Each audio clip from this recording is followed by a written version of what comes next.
Hello friends, मैं गोलाई sir आपके लिए इंडियन पॉलिटी का सब्जेक्ट लाया हूँ और ये आपको यूपीएससी और साथ ही साथ अदर कॉम्पिटिटिव एग्जाम उसके लिए काफी बेनिफिट मिलेगा। ठीक है, मैं अपने बारे में बता देता हूँ। मेरा नाम निकेश गोलाई है। मेरा एजुकेशन एमबीए फाइनेंस में हुआ है, उसके बाद एमकॉम भी हुआ है और साथ ही साथ मैं यूपीएससी और एमपीएससी के मेन भी दे चुका हूँ और एलआईसी एवीओ जो था, ठीक है, डेवलपमेंट ऑफिसर, वो भी क्वालिफाई हो चुका है। और उसके साथ ही साथ मैं जो पढ़ा रहा हूँ वो पिछले 8 साल से पढ़ा रहा हूँ और हमारी खुद की एकेडमी भी है, गोलाई आईएएस एकेडमी, ठीक है, नागपुर में है। और अभी अपन इंडियन पॉलिटी पढ़ाते हैं तो आपको इंडियन पॉलिटी में आपको एक सिंबल दिखेगा, वो सिंबल क्या दिख रहा है आपको? एक हाथ दिख रहा है। ठीक है, तो ये हाथी जो है ना, ये आप जब लक्ष्मीकांत पढ़ोगे, सबसे बेस्ट जो किताब है लक्ष्मीकांत है, बट उसमें भी कुछ कुछ पॉइंट ड्रॉप कर दिया। अभी शायद नई जो आए हुए, जो नई एडिशन आई हुई लक्ष्मीकांत की, तो शायद उसमें कुछ डिटेल में और दिया होगा, बट पुराने जो इसमें है तो देखो आप, सेटलमेंट एक्ट आपको दिखेगा नहीं, सिर्फ ईयर दिखेगा, उसके अंदर की इंफॉर्मेशन दिखेगी। ठीक है, तो मैं इसमें आपको सभी लेके आ रहा हूँ। तो यहाँ पे आपको जो सिंबल दिख रहा है ये हाथी है, तो हाथी ये संविधान का सिंबल है। ठीक है, कॉन्स्टिट्यूशन का सिंबल है। शायद बहुत से बच्चों को नहीं पता रहता है, इसीलिए मैं यहाँ पे सिंबल दिया। ठीक है, चलो आगे देखते हैं। आज देखेंगे अपन ईस्ट इंडिया कंपनी के बारे में, मतलब रेगुलेटिंग एक्ट देखेंगे। रेगुलेटिंग एक्ट में क्या होता है? ये ईस्ट इंडिया कंपनी, ठीक है, तो ईस्ट इंडिया कंपनी तभी तो रेगुलेटिंग एक्ट बना ना। तो ईस्ट इंडिया कंपनी ये जो है ये उसका हेड ऑफिस है। ठीक है, और ये हेड ऑफिस कहाँ पे? ये हेड ऑफिस है लंदन में। ठीक है, और आपको पता है लंदन जो है वहां पे एक नदी बहती है, उसका नाम है टेम्स।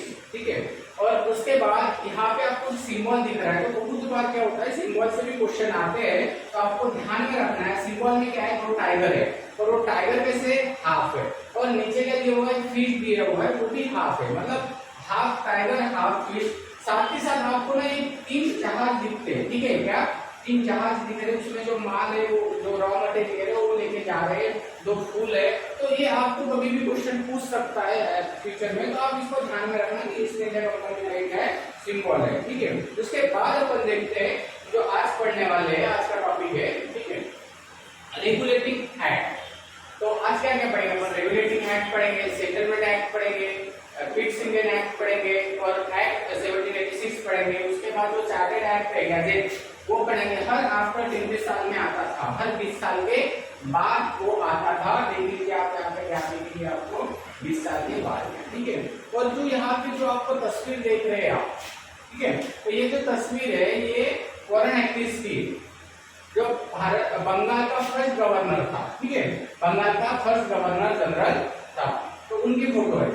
तो देख लीजिए। अभी अपन आज रेगुलेटिंग एक्ट के बारे में देखेंगे।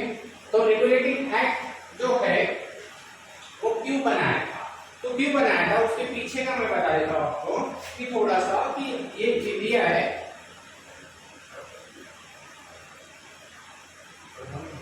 उसका एक थोड़ा सा मैप अलग था। ठीक है, आज जैसा है वैसा नहीं था। ठीक है, कुछ अलग था पहले, यहाँ से इंडिया। तो आपको बताया कि यहाँ पे यूरोप से एक पर्सन आया था, उसका नाम था वास्को द गामा, और कहाँ आया था? कालिंगन बंदर पे। ठीक है, कहाँ पे आया था? कालिंगन बंदर पे। ठीक है, कालिंगन बंदर। और ये बंदर जो है यहाँ पे राजा रहता था, उस राजा का नाम था झिमोरी। क्या नाम था? झिमोरी। ठीक है, झिमोरी उस राजा का नाम था। ये वहां पर आया था यूरोप से। कौन? पोर्तुगीज का कौन आया था? Vasco the gamma. कौन आया था? Vasco the gamma. ठीक है, कब आया था? तो ये आया था 17 मार्च 1908 में आया था। ठीक है, ये डेट आप थोड़ा सा ध्यान में रख लेना। ये फर्स्ट पर्सन था जो भारत में आया था। इन्होंने क्या किया, यहाँ पे इंडोनेशिया में यहाँ पे जावा करके एक बेट था, तो बेट पे कब्जा किया था। मतलब आपको अगर इंडिया में आना है तो इंडिया में आने के लिए क्या करना पड़ेगा? तो यहाँ पे बेट है, वो बेट पार करके आना पड़ेगा। तो उस बेट पे क्या था? जावा करके वो बेट है इंडोनेशिया में, और वो वहां पे किसका कब्जा हो गया था, पोर्तुगीज का। ठीक है, ये इंडिया से क्या करते थे, ये इंडिया से रॉ मटेरियल खरीदते थे। ठीक है, इंडिया से रॉ मटेरियल खरीद के वो क्या करते थे, यूरोप में बेचते थे और ये व्यापार करते थे। तो ऐसे क्या हुआ कि इंग्लैंड को भी ऐसे लगा कि ये धीरे धीरे पोर्तुगीज ना मतलब महाशक्ति ना हो जाए। ऐसा नहीं, क्या अगर व्यापार बढ़ रहा धीरे धीरे पैसा बढ़ेगा। आपको पता है कि मुकेश अंबानी है ना, मुकेश अंबानी आप देखो व्यापार बनाए तो अभी देखिए कितने पावरफुल बने हैं। तो जो भी मतलब जो व्यापार करते उनके पास पैसा ज्यादा रहता है, बिजनेस करते उनके पास क्या रहता है, पैसा ज्यादा रहता है ना, वो पावरफुल बन जाते। तो पोर्तुगीज भी क्या कर रहे थे, इंडिया से रॉ मटेरियल लाके यूरोप में बेचते। तो उससे क्या रहा, पोर्तुगीज की जो देश है वो क्या होगा, स्ट्रांग होगा। तो ये बात मतलब किसको ये बुरी लग रही थी, वो लग रही थी इंग्लैंड को। ठीक है, तो इंग्लैंड को भी लगा कि हम भी ऐसे ही करते हैं, ईस्ट इंडिया कंपनी। तो इसी के चलते उन्होंने बिजनेस चलाने के लिए एक कंपनी बनाई, उस कंपनी का नाम था एडवेंचर। ठीक है, मार्चेंट एडवेंचर। ठीक है, काफी इंपॉर्टेंट है, वो कम बच्चों को पता रहता है। मार्चेंट एडवेंचर बनाई, उसमें क्या था, इसमें मेन थी महारानी एलिजा और उसके साथ ही साथ एक जॉन करके एक पर्सन था, वो मेन था इसका। ठीक है, तो ये था, इन्होंने बोला था कि हम 15 वर्ष के लिए एक कंपनी बनाएंगे जो पूर्व एशिया में जाएगी और पूर्व एशिया में जाके क्या करेगी, व्यापार करेगी। ठीक है, व्यापार के लिए उन्होंने किया था। तो इसका 15 साल के लिए पहले घोषित की गई थी, पर इसका नाम एक साल के बाद में ही ये बन गया था, 1599 में बन गई थी कंपनी। तो महारानी ने क्या किया, महारानी ने 31 दिसंबर 1600 में क्या किया था, ईस्ट इंडिया कंपनी, उसका मतलब इसका नाम चेंज कर दिया। देखो कंपनी बड़ी है, जैसे मैं आपको बता देता हूँ कि एसबीआई, पहले एसबीआई नहीं था, वो इंपीरियल बैंक था, 1921 का। तो उसके पहले भी वो क्या था, उसके पहले भी वो 3 बैंक थी, Bombay bank, Madras bank, Calcutta bank, वो तीनों को एक साथ मिला के इंपीरियल बैंक बना। इंपीरियल बैंक का ही नाम चेंज करके क्या बना दिया, इंपीरियल बैंक का चेंज करके एसबीआई बना दिया। ठीक है, सिर्फ नाम चेंज करते एसबीआई। तो वैसे ही इसका भी नाम चेंज कर दिया, मार्चेंट एडवेंचर जो की कंपनी, उसको क्या नाम कर दिया, ईस्ट इंडिया कंपनी। अभी तो कंपनी बन गई, कंपनी में टोटल 217 कितने 217 मेंबर थे। ठीक है, 217 मेंबर इसमें थे, सदस्य थे, मेंबर थे। और 217 मेंबर और सबको कितना 5000 पाउंड, कितना 500 पाउंड। ठीक है, तो ये पाउंड मतलब उनकी जो, अगर कम से कम आप मतलब ज्यादा से ज्यादा 500 पाउंड आपको इन्वेस्ट करना है, और कम उससे भी कम कर सकते हो। ऐसे 217 मेंबर उन्होंने बनाए। अभी कंपनी बन गई, और कंपनी मैंने आपको पहले ही दिखा दिया था कि कहाँ बन रही थी। तो ये देखो एक कंपनी है, इसके क्या कंपनी ये बन गई, हेड ऑफिस बन गया। बट अभी उसको व्यापार करना है, तो व्यापार के लिए उन्हें रॉ मटेरियल चाहिए। तो रॉ मटेरियल इंडिया में सबसे ज्यादा था, आपको मैं बता दूं उस टाइम का जीडीपी 1/3 था। ये अकबर का टाइम था। ठीक है, ये अकबर का टाइम था। तो अकबर के टाइम में भारत की जीडीपी वर्ल्ड के जीडीपी के 1/3 थी। अगर व्यापार की बात करें तो बिजनेस की 1/4 था। इतना बड़ा व्यापार था अपना इंडिया का। ठीक है, तो इसी के चलते हुए उनकी नजर इंडिया पर थी। ठीक है, उनको किसी भी हालत में इंडिया चाहिए था। तो उन्होंने क्या किया, वहां पे अपना एक महारानी जो थी, इन्होंने क्या किया, ईस्ट इंडिया कंपनी बनाई। और 21 ईयर के लिए, 21 वर्ष के लिए, जैसे 15 वर्ष के लिए बनी थी ये, तो ये उन्होंने बढ़ा के 21 वर्ष कर दी। और उन्होंने क्या किया, कॉमन विस्ट्रो। ठीक है, कॉमन था, एक पर्सन था, उसका नाम क्या था, कॉमन विस्ट्रो। ये कहाँ पे आया, सूरत में। ठीक है, थॉमस। ठीक है, तो ये थॉमस जो था, ये कहाँ पे आया था, ये आया था सूरत में पहले। और एक कब आया था, एनसीईआरटी किताब में दिया हुआ है 1601, और कई किताब में दिया हुआ है 1603। ठीक है, बट अब दोनों भी मैं लिख के दे रहा हूँ। तो ये 1601 या 1603 में आया। आते बराबर कहा गया, सूरत गया। सूरत जाते बाद वो कहा गया अकबर में। अभी उस टाइम में आगरा था, लेकिन कैपिटल में दिल्ली नहीं थी, आगरा था। तो ये सूरत में आया, सूरत से आने के बाद आगरा में चले गया। आगरा में जैसे गया तो यहाँ पे क्या हुआ, अकबर के साथ मुलाकात होगी थॉमस की। ये होता क्या है, अभी कई जगह थॉमस रहता है, कई जगह क्या होता है टॉमस, मतलब मराठी में पढ़ाते तो थ लगता है, हिंदी में पढ़ाते तो लगता है ना, ऐसा कुछ टॉप पर एक ही रहता। तो थॉमस और अखबार के दरबार में आ गए। अभी दोनों आमने सामने थे। अभी हुआ क्या, देखो कितनी बड़ी दुविधा थी इनमें क्या। अभी ये तो आ गए यहाँ पे थे कि व्यापार करेंगे, व्यापार की सहूलत के लिए आया। अभी ये आ गया तो क्या हुआ, इस थॉमस को क्या हुआ, इस थॉमस को अंग्रेजी नहीं आ रही, मतलब सॉरी फारसी नहीं आ रही, क्योंकि इनके दरबार में क्या क्या चलती थी, कौन सी लैंग्वेज चलती थी, फारसी लैंग्वेज चलती थी, उर्दू लैंग्वेज चलती थी, जो किसको नहीं आती थी, थॉमस को नहीं आती थी। और अकबर के दरबार में ऐसा कोई पर्सन नहीं था जिसे ठीक है अंग्रेजी ना आए, ठीक है, तो इंग्लिश लैंग्वेज के वो ना आए। तो वो क्या है, दोनों के बीच में जो कम्युनिकेशन था ना वो हुआ है, ठीक है, वो काफी अच्छे से अंडरस्टैंडिंग नहीं कर पाए दोनों के बीच में। तो क्या था, समझ नहीं पाया, तो दोनों एक में की तरफ देख रहे पर कुछ समझ ही नहीं रहे। तो यही चलते हुए थॉमस क्या हुआ, फिर से वापिस चला गया, ठीक है, फिर से वापिस कहाँ चला गया, फिर से वापिस वो इंग्लैंड में चला गया, ठीक है।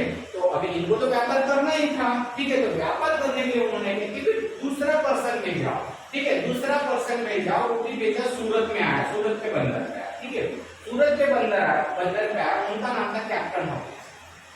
क्या नाम था उनका, कैप्टन हॉकिंस।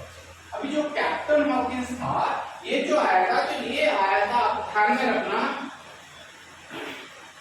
ड्रैगन करके जहाज है, जहाज का नाम, ठीक है, कभी कई बार पूछते हैं, ड्रैगन या red dragon, sorry red dragon, और हेक्टर भी बोलते हैं उसे, क्या बोलते हैं, हेक्टर, ठीक है। इस जहाज से वो भारत में कहा गया, सूरत में आया। सूरत में आने के बाद वो कहा गया, वो गया अकबर के दरबार में, पर उस टाइम अकबर नहीं था, बात चली थी 1600, ठीक है। कैप्टन हॉकिंस जो आया था, तो ये आया था भारत 1608 में। अभी ये भारत आया तो भारत लेटर लेके आया था वो महारानी विक्टोरिया, सॉरी महारानी एलिजाबेथ का, ठीक है, महारानी एलिजाबेथ का लेटर लेके आया अकबर के दरबार में, बट अकबर नहीं था, अकबर की डेथ हो गई थी। तो उसका लड़का था जहांगीर, तो जहांगीर के पास चले गया। जहांगीर के जाने के बाद उन्होंने वो लेटर दिया उनको, ठीक है। अभी अकबर तो थे नहीं, तो इनको दे दिया, और इन्होंने व्यापार के लिए सहूलत मांगी, क्या मांगी, व्यापार। वो तो व्यापार ही तो चाहिए थी, इनको बिजनेस ही तो करना था, तो व्यापार दे दिया उन्होंने, पर अस्थायी दे दिया। कैसा दिया, अस्थायी, मतलब स्थायी नहीं दिया, ठीक है। और ये जो था वो कैप्टन हॉकिंस से काफी टैलेंटेड था, इनको तुर्की और फारसी भाषा आती, तुर्की और फारसी। अगर आपको मैं बता दूं तो ये तो मुगल घराना है, ये तुर्की का ही था, है ना, उधर नहीं था, बाद में वो इधर आए थे, कहा अफगानिस्तान आए थे। तो ये उनको तुर्की भी आती थी, फारसी भी आती थी, किसको, कैप्टन हॉकिंस को। तो इसी के लिए उन्होंने जहांगीर को काफी अच्छे तरीके से समझाया, और जहांगीर ने भी, ठीक है, उनको जहांगीर ने, मतलब जहांगीर के दरबार में क्या हुआ, अभी फॉरेनर आया तो उन्होंने क्या किया, अपने जो रूल थे वहां के जो ये थे, समझ में आ रहा है, वहां के जो मतलब कायदे कानून जो भी कुछ था, अच्छी चीजें जहांगीर को बताया। जहांगीर खुश हो गया, जहांगीर जैसे ही खुश हो गया, उसने क्या किया, इसको 400 का मनसबदार बना दिया, 400 का मनसबदार, और खान करके उपाधि दे दी। किसको दे दी, ठीक है, इसको दे दी कैप्टन हॉकिंस को, खुश होकर, ठीक है। ये क्या हुआ, ये 3 साल तक रहा, 3 साल तक भारत में रहा, अजमेर में, ठीक है, 2-3 जगह रहा एक साथ, और उसकी अहमदाबाद में, सूरत में, अजमेर में, और वहां से वापिस होते हुए वो फिर से कहा चला गया, इंडिया अपना, ठीक है, अपने मतलब यूरोप में, ठीक है, ब्रिटिश जो जहां पे रहते थे, इंग्लैंड में चले गए। इंग्लैंड में जाने के बाद फिर ईस्ट इंडिया कंपनी के जो बता दिया कि अपने को अस्थायी रूप से क्या व्यापार मिल गया, तो उन्होंने क्या कर दिया, उन्होंने उसके जगह फिर और एक भेजा थॉमस रो को। इसको थॉमस रो या थॉमस को पहले वाला था, उसको फिर से भेज दिया। तो फिर से ये आया 1615 में। कितने में आया, 16, पहले सूरत में आया, पहले कहाँ पे आया, सूरत में आया। सूरत में आने के बाद वो कहाँ गया, अजमेर में गिरा। क्यों अजमेर में गया, क्योंकि उस टाइम जहां भी अजमेर में था, तो ये कहा गया अजमेर में गया उनसे मिलने के लिए। कौन गया, थॉमस रो, और एक कब आया था, 1615 में रिपीट आया, ठीक है। और वहां पे उनकी मुलाकात हुई, तो उन्होंने क्या किया, जहां गिरने उसको क्या कर दी, पहले अस्थायी था तो अस्थायी की जगह भी स्थायी कर दिया। क्या कर दिया, अस्थायी की जगह जो व्यापार था बिजनेस क्या कर दिया, स्थायी कर दिया, मतलब अभी परमानेंट कर दिया, अभी स्थायी कर दिया। और स्थायी के लिए उन्होंने क्या क्या दिया, तो पहले देखो उन्होंने सूरत, उन्होंने बोला कि हाँ सूरत में आप व्यापार कर सकते हो, उसके बाद आगरा में आप व्यापार कर सकते हो, ठीक है, साथ ही साथ अहमदनगर और साथ ही अहमदनगर नहीं, अहमदाबाद, महाराष्ट्र में तो अहमदनगर जल्दी आ रहा था, अहमदाबाद और साथ ही साथ एक बजोल, ठीक है, ऐसे करके पहले जब उन्होंने क्या किया, स्थायी व्यापार शुरू कर दिया। अभी स्थायी व्यापार शुरू कर दिया, फिर अजमेर में उन्होंने ये जो पूर्वी पट्टा, इसको थॉमस रो को बोला जाता है कि थामन जो रो है, ठीक है, थॉमस या थॉमस बोलो चलेगा। तो जो थॉमस रो था, इन्हें जो यहाँ का जो पश्चिम भारत बोलेंगे, ये पश्चिम का कंपनी का ये था, जनक माना जाता है उन्हें, ठीक है, इस यहाँ पे, ठीक है, पश्चिम में उनका शेयर इसीलिए दिया जाएगा थॉमस रो को। थॉमस रो के कारण उन्हें स्थायी मिला व्यापार करने के लिए, और इसलिए उनको क्या कहा जाता है, ठीक है, इस साइड पश्चिम का, ठीक है, इनको शेयर दिया जाता है थॉमस रो को। फिर धीरे बढ़ते बढ़ते बढ़ते बढ़ते, ठीक है, इधर गया, मुंबई गया, हाँ, फिर गोलकुंडा, मद्रास, और धीरे धीरे बढ़ते बढ़ते इनका व्यापार बढ़ते गया, व्यापार बढ़ते गया। बाद में इन्होंने क्या किया, बंगाल अपने कब्जे में कर लिया, बंगाल अपने कब्जे में कर लिया, और बंगाल कब्जे में करने के बाद उन्होंने, उनको लगा कंपनी चलाना है, और कंपनी में क्या, भ्रष्टाचार काफी बढ़ गया,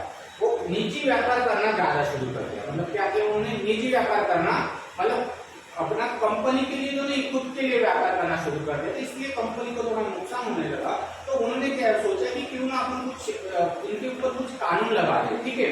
तो वहां से शुरू होता है रेगुलेटिंग एक्ट, ठीक है। तो फर्स्ट रेगुलेटिंग मतलब कॉन्स्टिट्यूशन अपन बोलेंगे, जो बेस बोलेंगे कॉन्स्टिट्यूशन का जो बेस है वो है रेगुलेटिंग एक्ट, ठीक है। तो यही से निकलता है रेगुलेटिंग एक्ट। समझ में आया रेगुलेटिंग एक्ट? तो अभी रेगुलेटिंग एक्ट यहाँ से निकलेगा, तो रेगुलेटिंग एक्ट में जो जो कानून जो भी बने हैं, ठीक है, उसके बारे में अपन देखते हैं, ठीक है। तो ये आपको समझ में आया होगा कि ईस्ट इंडिया कंपनी भारत में कैसे, क्योंकि देखो ईस्ट इंडिया कंपनी नहीं रहती तो रेगुलेटिंग एक्ट नहीं रखता है ना, तो इसलिए रेगुलेटिंग एक्ट देखने में अपन क्या करते हैं, ईस्ट इंडिया कंपनी का देखते हैं, ठीक है। तो अभी आगे का जो देखते हैं अपन रेगुलेटिंग एक्ट के बारे में देखते हैं, ठीक है। और अगर वीडियो आपको अगर अच्छा लगा है तो आप अपने जो फ्रेंड है उनको आप शेयर करिए। मैं आपको रेगुलेटिंग एक्ट में कुछ ऐसे पॉइंट दूंगा जिससे शायद आपको एक किताबें भी नहीं मिलेगा, ठीक है, जिन पर्सन के नाम है कुछ पॉइंट आपको, मतलब पूरी किताब में नहीं मिलता, आपको अलग अलग किताब से मटेरियल उठाना पड़ता है। तो मैं एक ही इसमें वीडियो में आपको सब दूंगा, तो शायद आपको भी अच्छा लगेगा, और आपके जो फ्रेंड है उनको भी शेयर कीजिए, उनको भी अच्छा लगेगा, ठीक है।